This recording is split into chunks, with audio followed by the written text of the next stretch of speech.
你要把这个财产都捋出来吗？要公示清单吗？必须捋啊！那不捋这个状态了，我不能就这么放在这呀。我最后捋完以后，如果公正审判，我坚信我无罪；不公正审判，我没有办法。但不公正审判，我希望让社会公正审判，就把这个东西都捋完了。首先让中国的法律界律师去，让大家能公开，大家去看评，看律师意见啥样，再让老百姓去看。我现在已经没有什么叫隐藏，我也藏不住，我不说也没用，我想藏也藏不住。那么就把它公开。我为啥敢公开呢？因为事实都公开完以后就清晰了。那么既然已经说到资产的情况了，我就多说一下这些资产和资金和这个行为大致情况我了解，咱就这个公报说这个公报啊，我辩解肯定苍白，但是我肯定要辩解，不能说辩解，我要自证清白，我要说清，也可能只有我能说清。但是我先说，我细节肯定说不清啊。没事，我没关系，我说了，我说我来问，你只要有一个清晰的态度。我会跟你说的尽量细。明白，因为现在我们也不可能那1000多套房产，但我要让你正面回答。你说我全给你公开，这就是你个态度啊。行，我不说清，它就是这么回事了。但我说清也可能没用。所以我说，希望国内的律师或者社会大家都公开的时候评评，如果社会公开审判，我说李传良你就是违法了，那咱就认。你怎么认呢？我认的办法，我是坚定社会不会这么认为的，我是这么说。我怎么认呢？认呢，他这么判，但是公检法的审判我肯定不认。为啥我这么说呢？我敢说这些东西我认为没有毛病。那你没有毛病得捋。我今天只跟你说一个这个概念啊，我看您这个对很多法律我也很敬仰，但是我只先说，因为没有时间说那么细的东西。你看这个东西必须得从上游和下游说。上游定了近31个亿的什么贪污受贿，下游才有扣这么多资产，是我的不是我的，那他俩不就结合说吗？但结合说得先说上后说下。你看上很有意思，我认真看了我就笑了，因为既然说我自己纳闷，说我认为我没毛病，因为不是我的，那怎么是因为我不懂法，那怎么就变成我的了？还是我确实懂法，我就钻进去了？你看他就大概这么几个概念，我记得啊，我说的不一定准确了，以通报为准吧。说我贪污、侵吞、什么欺骗29个亿，大概这么一个数，我这很大，对啊，对。那么这里很重要一个节点，我记得这里有他表述了3个表述，我记得啊，叫我什么呢？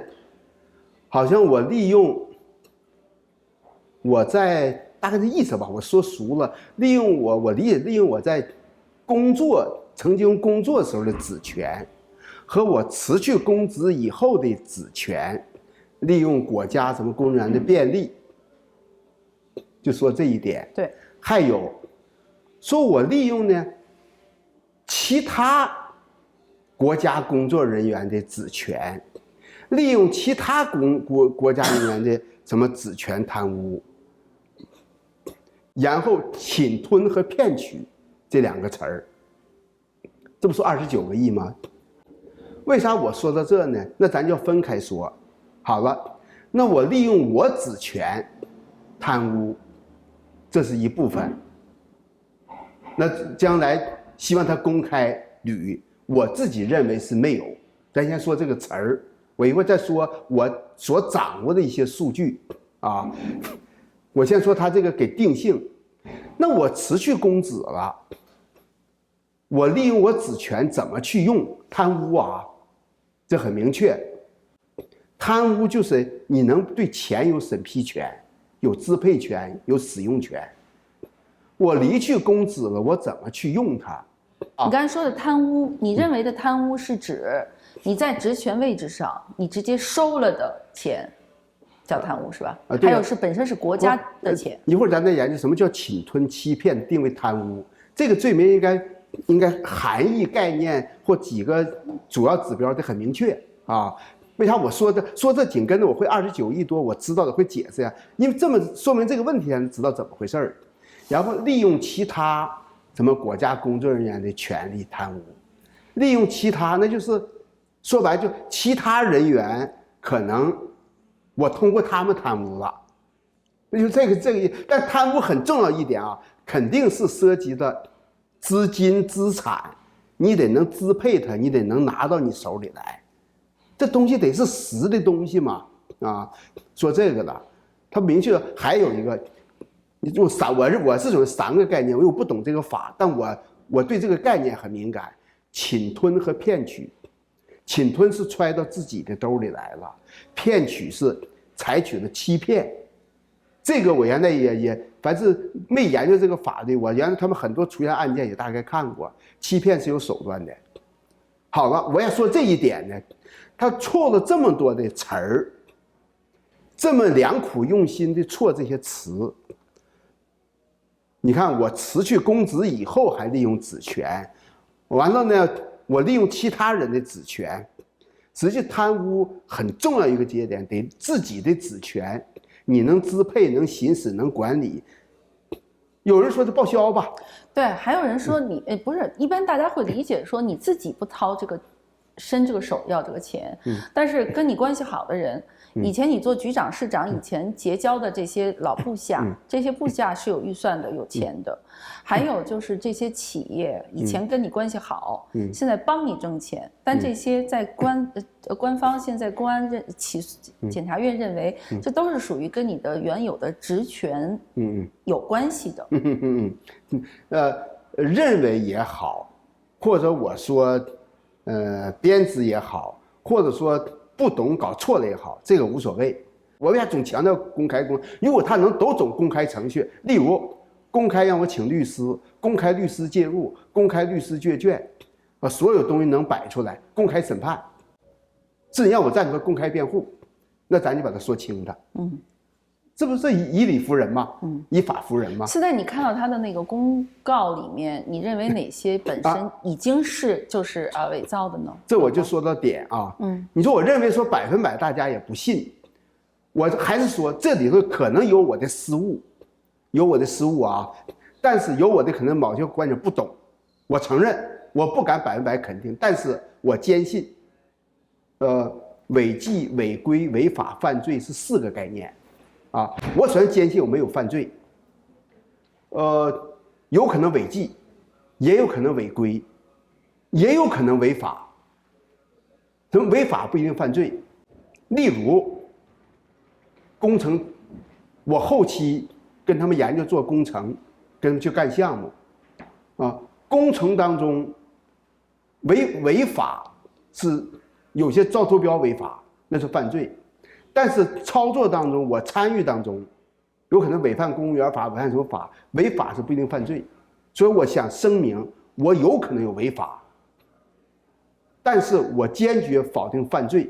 为什么？犯罪和违法这是个原则的区别。我捋这个，他们现在很有可能就会涉及我自己的，先不说别人的，把违规违纪变成违法，把违法变成犯罪，那就得编。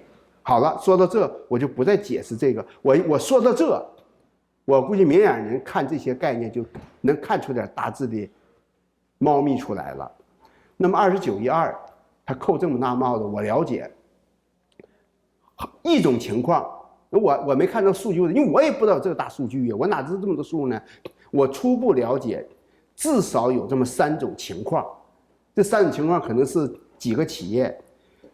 一个是可能会有一个，我现在听说会有一个大企业，这个企业跟我一点没有关系，应该是国有或股份制公司，国家正常给他的专项资金，我听说得几个亿，这我数都没有概念，这后来他们告诉我的，后期我就不知道这个企业会跟我涉及，然后呢，是我在职期间，它符合国家政策，国家给的一个志愿型企业。据说他把这个资金这些状态，这是跟现在我最后总结的，跟没钱了有关系。这什么叫东北招商引资？还不是不是本地企业，硬把这个钱扣回来。为什么扣回来？这是钱呐，硬把钱拿回来，但怎么装进去呢？装在我说这是个大筐，他们采取的办法就是这个筐放这，卯劲往里装钱，钱进去不能吐出来，不管它合规合法的啊，不合法的，装进去在这里。我所形象比喻就是，我知道这几年来了，把大筐装满，装满以后，有的人等待。为什么现在他4年多了？4年呢？2020年宣判我练4年前出来了，很多钱和资产已经早没了，被分配了。所以我解释这个，这是一块因素，还有很多。这个我问你了不了地方？地方很大，这个量就是资源型城市，国家给很多补贴，很多专项。这个补贴专项很重要啊，它不分民营企业、国有企业，企业也给，老百姓给，很多都给。把凡是给的专项资金，跟我企业有关，跟我朋友有关，或我帮助的，这跟受贿没关的啊。就是凡是国家专项资金给的，都定为贪污。为什么这么做呢？因为资金流向了你或你亲属的企业，或者你朋友的企业，或你帮助的。这个事儿，为啥我说敢较真儿呢？那么中央给钱前，你要这么一给，中央给钱就违法犯罪了。省里给钱，我是举这例子啊。这个钱呢，他们不研究这些财务，这个我自己认为还很专业。他不研究专项资金的用途，大量是这个29样，大量是这个。可是这些专项资金，你有资格或者你的企业有资格得到吗？大家会说这中间还有权利啊。这是要公开。你看这一笔多些人得到，多些公司得到，很多。还有一个大额，这个我先说，这个公司我前期没参与，后期我参与了。北京他们是真是那个合作伙伴做了，真做起来的。这个事儿要是把它较真儿，不是较真儿啊，就公开以后，我记得北京有一家律师事务所啊，我曾经看过看律师写的文章，就跟这个企业很相似。也就是说，那个律师如果懂行的人一看，这个企业做很多事情了，资金合规合法，为什么拿走？就是这个企业是合资合作在做的很好的一个企业，而且政府欠很多账，接着账都不还呢，政府的欠账和这个企业自己的资本全扔在这了。我举这是企业正常经济的资金，你让我一个一个举例，为啥我要这么说呢？这件事情用不上几个月，因为它都公开的嘛，让律师去公开它。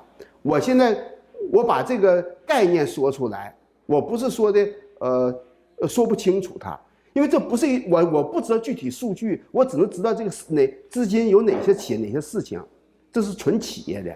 那么说到现在就说了，这2912有跟我有关，有没关，有我不知道的是什么呢？是人企业的资金资产，所以大部分贪污是什么呢？是那个你这面政府的资金你揣兜揣哪去了？这个一定要查，是不是贪污受贿，是不是合规合法，是不是符合规定？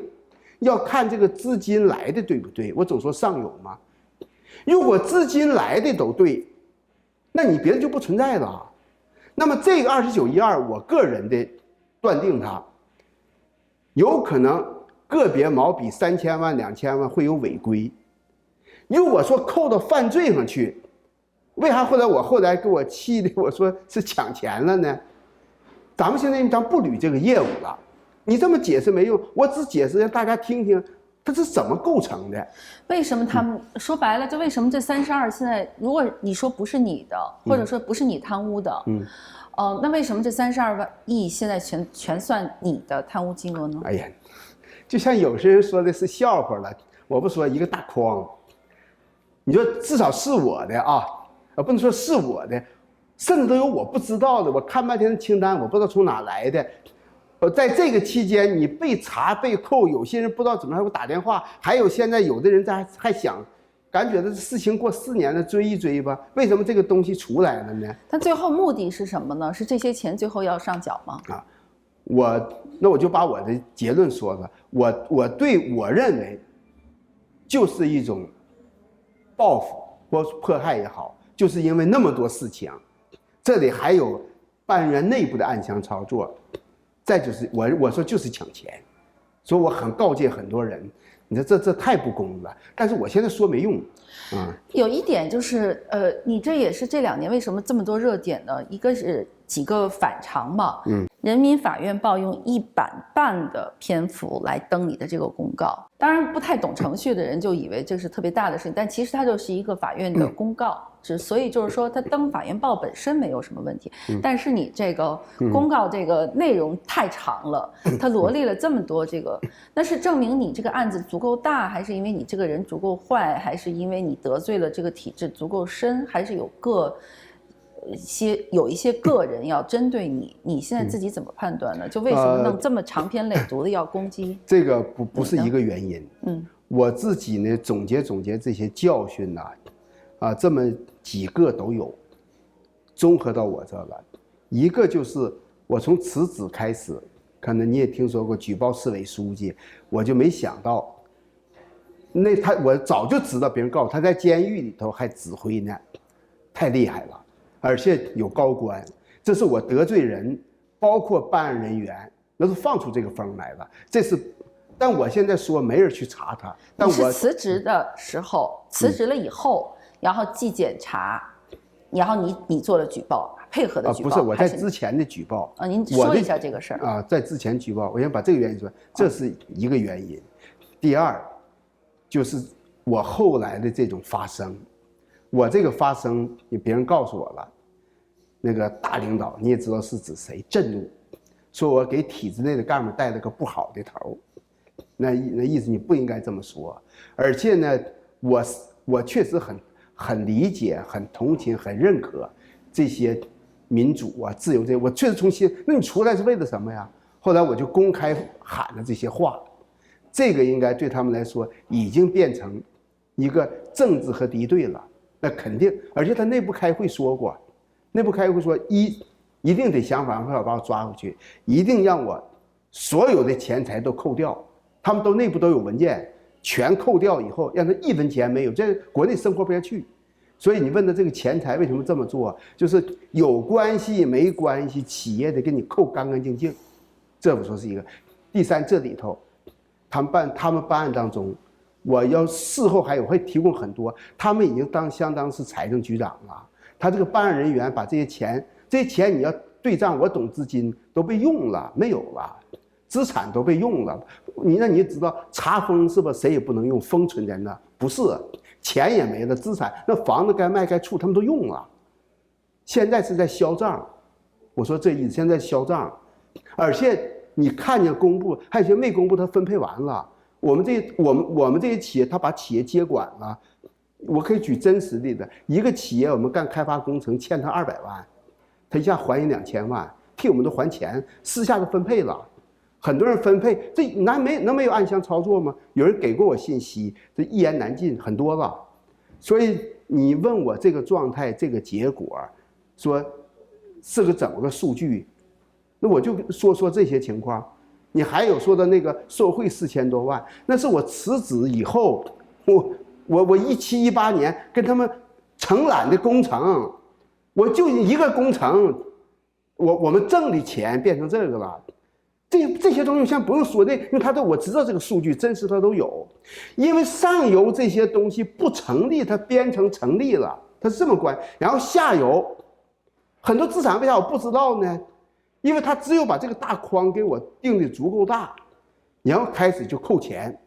所以你看这些资产从哪来的？他这么来，他俩给分开了。你知道这个要真作为犯罪得是这样：上游拿哪笔钱，这个钱买了这台车，这么钱把车拿回来，这才是连着的。它不是，它也分解了。定罪名是定罪名，钱是钱，资产没有关，就立刻没有关系，我给你拿来。那时候你怎么去解释啊？你看所有那些房子，我就说一个，你看那么多房子吧，那就几个开发公司的房子，其中有一个开发公司那么多房子，严格说那也不是我的，不是公司的，那是政府，我都离开多些年了，这不年年干回迁房吗？政府没有钱让企业给垫资盖回迁房，政府欠钱给他没给呢。政府说不给你了，这房子直接就为了不给钱，直接没收，装到我这里来了。这大家听很多听，这听什么都听不太懂，就是装那些资产有不少我不知道的，还有不少什么调去我不知道是谁的资产。后来我问他们说你不要管了，罪名是罪名，资金是资金，这都分开了。那你这分开肯定不对的吗？罪名、资金、资产，它不得连着？犯罪才有资金，犯罪才有资产，它不是了。就你让我解释，那资产它无罪，公司咱怎么？他也说他没罪，但没罪，我认为跟你那个上游有关系。说这个吧，真相大白，我推特我写了，我说历史终要真相大白了，那咱就捋吧，中国法律要这么判就判下去吧。所以我多说点解释。你说让我一项一项解释，我怎么去解释？我至少把这么大的书，我把概括先说完，就大家看是不是这么概括。如果我这么概括，大家看法律对不对？最后由律师、由法院全部公布，我看就应该本来就法律公开，审判都公开，拿我做个典型呗。为啥不拿我做典型公开呢？如果所以啊，那现在中国尤其大陆哈，这些老百姓，一个是经济非常不好，一是刚才说到一个点，就是东北重工业，非常凋败，那么多下岗的，收入很低，那大家第一反应就认为你凭啥挣那么多钱？然后恨你，你怎么想？大家的想法朴素正常。要作为我也会这么想，但是那很多企业家不也都挣钱吗？但是我自己，我从我开头的经历就说了，从最困难开始，如果没有那个困难，我为什么做买卖呢？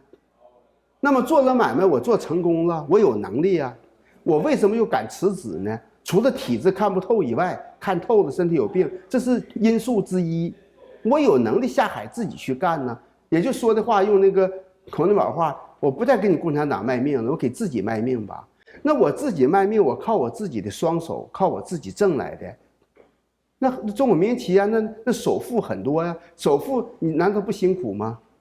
是不是？当然我有个符号，我是个官员的身份啊，官员下海的也有啊，但我现在怎么都是个特殊符号了，那无所谓，我不在意这个东西，因为我认为不明白真相很正常。明白真相以后，真明白了，真看透了，那他就行了。现在如果每个人说你解释这个解释那个，我也没必要解释。最后我还是再三强调，把所有事公开捋完以后，每个我都希望啊，我想把我这个事件写成一个，我不懂什么叫纪实，写出个纪实来。如果你要警示别人，让别人去看。所以你想警示什么？因为你现在回头看哈，你是个苦出身的孩子，然后你认为你自己是个业务出身的干部，那么一句话总结，你是一个什么样的官员呢？或者说你对你曾经做过中国政府里面的官这件事，你自己回头看你怎么评价呢？我说我想警示什么再说，我细想想。有人说什么清官贪官一说，我自己我认为，我肯定不是贪官，但我也不是清官，在这个大酱缸里头，但我自认为我是个好官，好官是对着自己良心说的，大家评价你好，总有正的有反的无所谓，我认为我对得起我自己良心了，我想做的我去做了，但是肯定。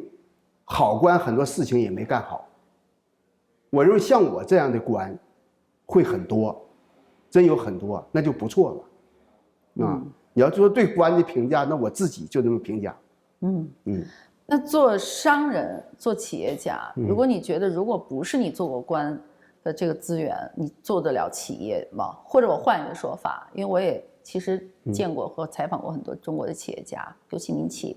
你在官员的位置上，是有人要来找你解决问题，其实你是被行贿的对象。等你到了企业，你是要做企业这个方面利用资源的关系的。那么在这种身份的转换中间，你对这个我们说的企业家原罪这个事情你是怎么看的？就说你在中国你不跟着这些规则走，你是挣不到钱的，所以才有所谓一个企业家原罪这个概念。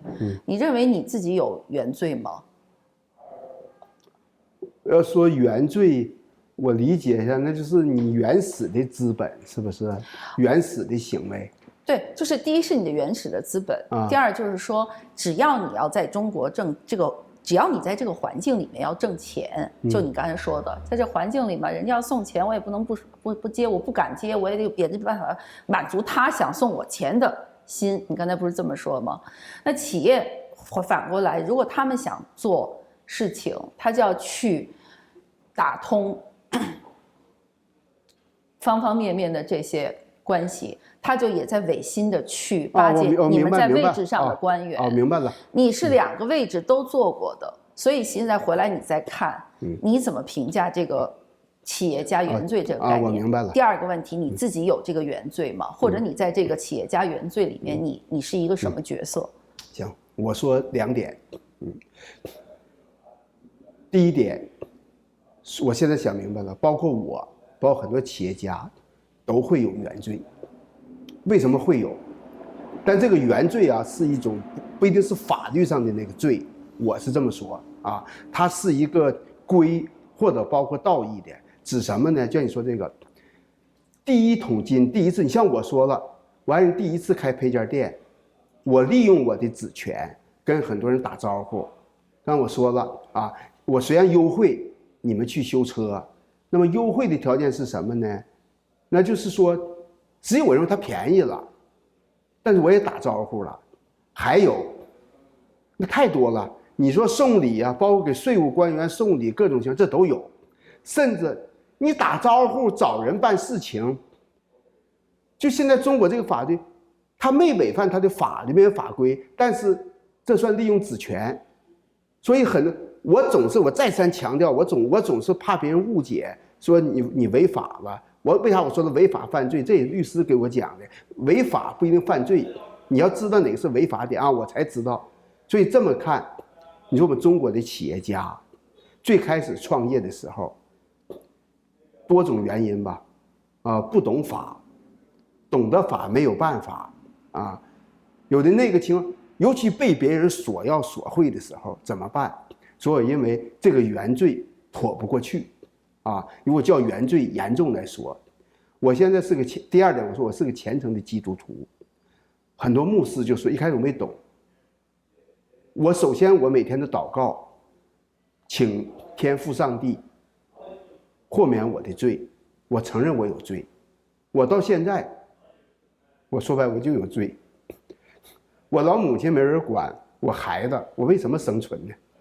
这就是我的罪过，所以我现在祷告都为家人好。那你说你这不叫原罪吗？我现在60岁的时候还为啥在活的？我不是为自己活的，我有病隐藏也不是为自己活的，我有病隐藏，我怕老人知道上火得病，怕孩子知道着急，所以活这么多年都是为别人活的。你像我爱人就说，他知道我简朴。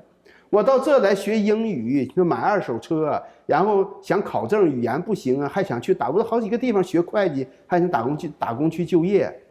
那我们可以养老，我现在不能养老啊，我还要站出来顽强的去说。他们说你别说也没用，有什么用？为什么还去说呢？所以你说的这个原罪，我现在刚理解你说这个意思，我个人就这么认为的。所以你刚才说到家人，你现在家人的情况是什么样子的？现在你家里所有跟你这个事情相关的人，现在都是什么境况？我真不想唠我家人，就从9月份开始，我弟弟被抓，我妹妹被抓，我女儿怀孕被抓，我女婿被抓，我女儿都要流产了，那些我现在对不起他们，太他妈的这太狠了。而且都是抓完以后再去查，现在咋说呀？你说他们都在国内呢，在折磨他们呢，他们也都认了。好在这些公正的律师，这些正义的律师，那都倾家荡产。我老妈唯一的一户老妈就一户房子，我挣了钱给她，而我老妈拿个旧房子，我公司还讲点原则，都拿旧房子去换，我老妈也拿个旧房子换。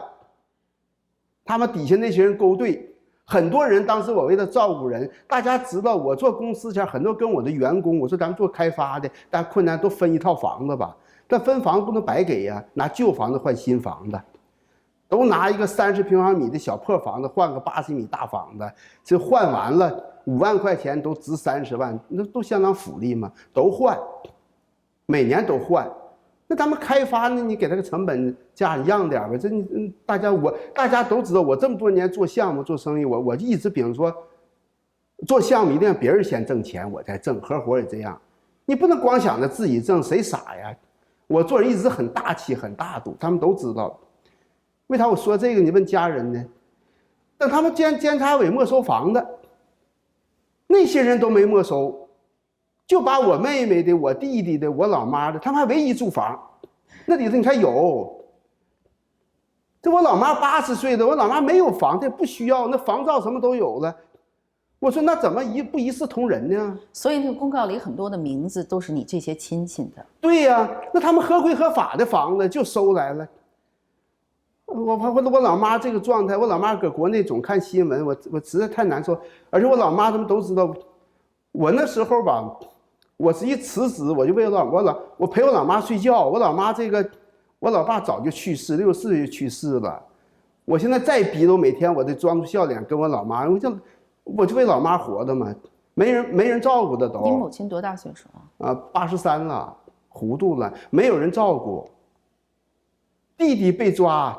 兄弟媳妇的那个谁得什么了？老父亲也得癌症了，然后妹妹离婚，妹妹被抓，女儿也吓跑了啊！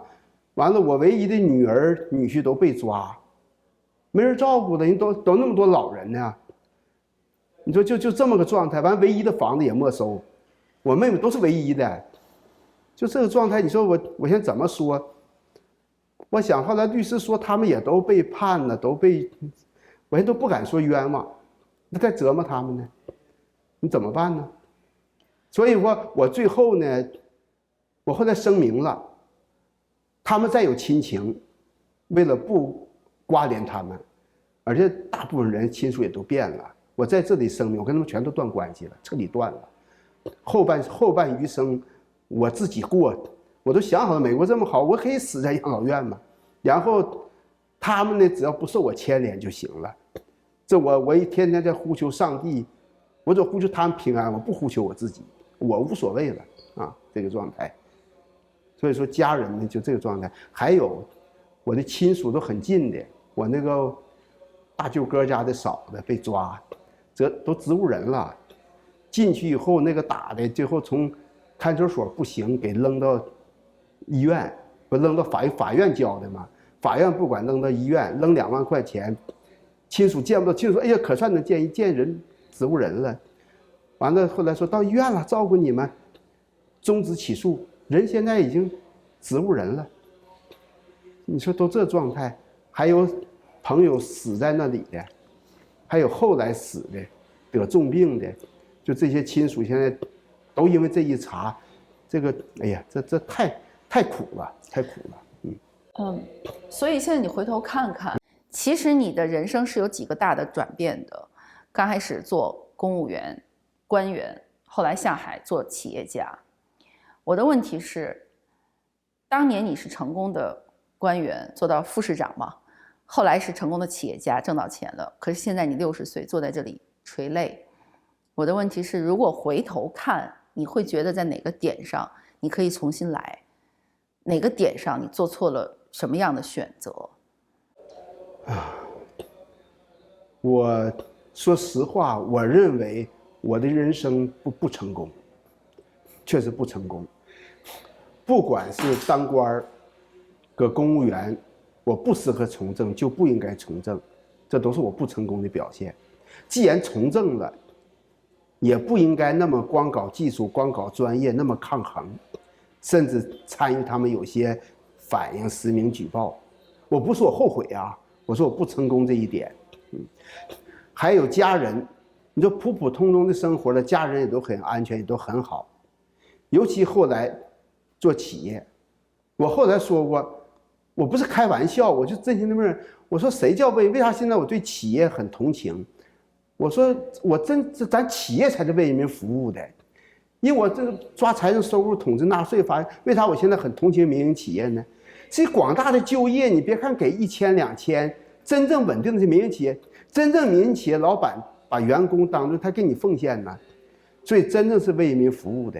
但你经商有什么用呢？经商这东西，你看现在你看我为啥这么简朴？因为我也没有跑，我也不存在跑，我也没准备，也没拿出钱，我消费就得了。全部你的东西合规合法，还是你被违法，全都扣走了。所以我认为这都是失败的，都不成功。那么人生到60岁了，到这个状态，有时候想想不知道是自己，但是有时候冷静一下想一想，有时候能静。有时候我到教会呢，祷告的时候我还不懂语言，我静下心听一听上那个环境，想想我又感觉到，应该我的人生对我自己来说，不成功并不等于我承认我错，我认为我没错。我认为我这么多年学习呀、考学呀、考试啊，我所有的经历，我一直认为这是被犯罪、被污蔑、被报复。那么我所有的经历对我来说，如果有任何人听，我近的人对他们都会有帮助。所以很多人我都劝他们。我怎么劝他们呢？除了我的经历以外，我说这些事情，我因为这是我的财富。我如果我没有这个条件，我也不会写，不太会说，但头脑我有，我就整理。我认为这都不成功，但是这一点我没错。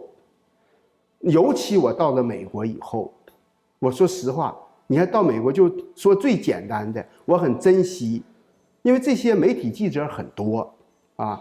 但是呢，我知道你很公益，你看我能有机会这么说，我说什么呢？就是美国呀，原来都说是个民主自由的灯塔，我来了发现确实是，而且这个基督徒，中国打击宗教我知道了，我在国内我就参过守望教会那个基督徒，我当基督徒以后，多么好的这种文化和信仰啊！免费那些老师教我们英语啊，哎，那种我们租那个小破房旁边那个老邻居啊，那个热情啊，给你送块肉啊，给你送个烤蛋糕，那人与人呢啊，帮你照看一下子，哎呀，就这么个友好，这个环境，尤其是孩子，我想说，美国的老人什么叫人权？看简单。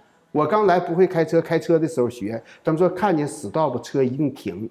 哎呀，我一看后来朋友那孩子那么老远住的，就一个孩子校车送到家，车一停，死道婆一出来车都停了。最简单的就这个动物，这个狗，所以我自己说，我说人的自由体现在哪？老人、孩子，甚至一个动物，你比中国人权不都高啊？我听到这儿，我想到一个问题。你当时在中国当官员的时候，你对记者、对媒体怎么看？因为我们在中国做记者的时候都知道，跟你们这样的官员打交道是难的。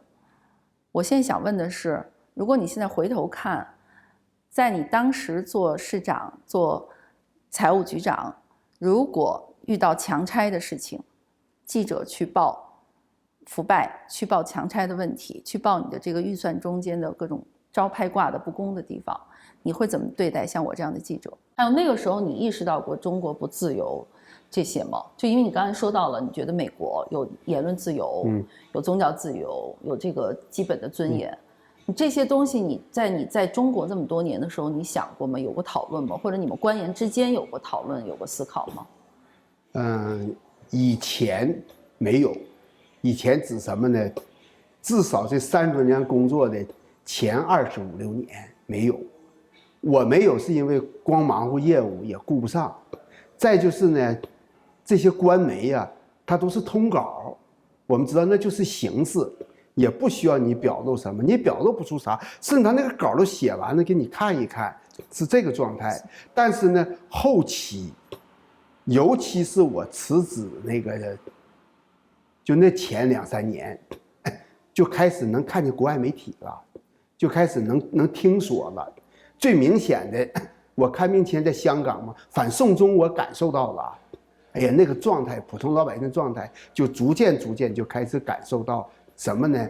国内越来越很多媒体说假话啊。也就是说，你到香港才反应过来，中国的媒体说啊，不是在之前知道，在之前知道啊，对，最早的时候认为中国媒体就是这样，但是呢，是后几年，但是私下几个朋友议论，谁敢去说呀？你那时候要见到像我这样的记者，你敢跟我说真话吗？不敢。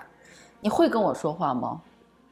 说话那是这样，像有记者，别说您这样的，稍微有那些媒体记者来采访，得请示层请示的宣传部长、常委给你批个稿，照稿说，让你去才能行，不让你去不能随便说，还哪敢呢？那你要碰到我这样的记者，你会觉得他是找事儿的，他是给我找麻烦的，还是说你就没见过这样的？就是、不是，那认为就是找事儿找麻烦的，那不敢见你。所以那时候，如果你的手下要说把这记者给抓起来，你会眨眼吗？你会反对吗？不敢，也不会。所以你现在意识到这些了吧？这个不是教育啊，这个是突然我想到了，因为我发现你在讲这个，你到了美国以后认识到的。其实我好奇的是，在中国的这种官员，基层的中层的，像您就市级了哈，省市级，你们这些官员对这个媒体、对老百姓说真话的这些渠道，你们当时有认识吗？有讨论吗？自己知道吗？后期就现在我所知道的，大家太渴望了。就渴望这些真实，特别是中国的年轻人，因为我后期以后知道一些，而且我确实很多年轻人我聊过，我也说，我说你们关心这些吗？关心谁呀？谁的媒体呀？什么观点呢？这个我没想到，我就说现在啊，明显的呀，大家不认可，都是说一套做一套，明显的不认可，所以现在中国这个媒体审查这么严，谨严这么严。一句话一句敏感词都输不上去，例如白纸革命只能举一张纸儿，现在这状态。但是我得说实话，我原来没有的原因就太忙，各种业务，头脑还是技术太多。但是我应该真正的心路历程变化，最多的就在2012年就副市长以后，因为经历太多苦恼啊，我记得很有机会到北京前他们能翻墙。很有意思，翻墙的时候几个人聚在一起，说谁能看什么新闻，我还不会看。有时候请他吃顿饭就为了看新闻，一看，哎，我说这个一开始看不信，说这怎么能这么说呢？后来关注几次，说哎呀，他说你想想反对吧，说的是真话呀。后来逐渐就开始不相信他了，但是回去也不敢说呀。我说现在就我那阵就这样，那我为啥辞职走，彻底离开他？如果头脑没有这个思想变化，那不会的，那哪能呢？也就是说，你当科员，你当局长都没想，反而你到市长的时候对我明显的变化是那个时候。然后因为翻了墙，才知道，才反应过来现实是这样子的而是自己感受看呗最明显是这个时期，最明显。那如果你那个时候做城建、做强拆，如果那个时候有媒体报道。城建过程中的这些什么招标违规或者腐败或者强拆中间的人权侵权的这些案件你当时会怎么想？你当时会怎么处理？我当时这个，因为我都遇到过，我的做法在我这任上，不那么做或尽量不那么做，什么意思呢？例如有的项目就市委书记亲自抓的，就亲自强拆了。那我明知道也没有办法，制止不住，所以但是总的来说，我个人对这个态度是，我肯定是不能说叫反对，我认为没必要那么做。在我那个任上，我谈问信访，我说都接待吗？他有问题你谈问题，很多强拆还是有些各部门个别利益造成的，纯政府一机的做的很少。所以我对这个问题就这么去看，我也这么认为。但那时候如果有媒体来采访你的话，你是肯定不敢说真话的。不敢说。那时候你会烦这个记者吗？不会烦，你没法烦，就得拿到他官话，他让你咋念咋念，那是组织部、宣传部通稿。但所以那时候如果要见到一个独立的媒体记者来采访你，你会安排公安抓他吗？我呀，那不，我也不分管这个，我也做不到。但是我想啊，他这个机制会有，肯定有。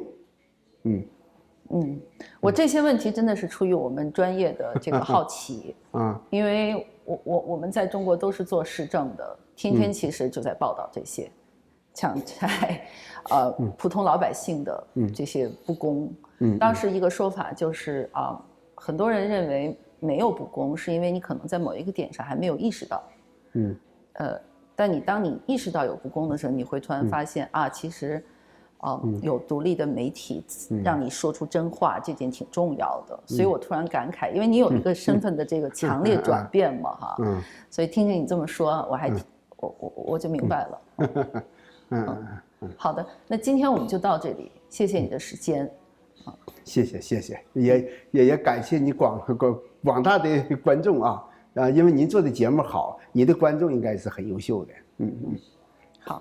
行，我也期待你就是接下来的这个怎么说？你希望的这种公开吧，对吧？希望我会做是吧？我会做关注如果最后他们都不公开，我自己公开。我坚定这么做下去了。我这个公开不是为我自己，我为家人，我为未来，我为现在中国体制内的官员做启示，让他们看看。我也为现在的民营企业家，我毕竟是个民营企业，都是企业资产嘛，看一看。实际我也为现在这群助纣为虐这些酷吏，让他们看一看，他们未来会怎么样。所以我一定要公开的。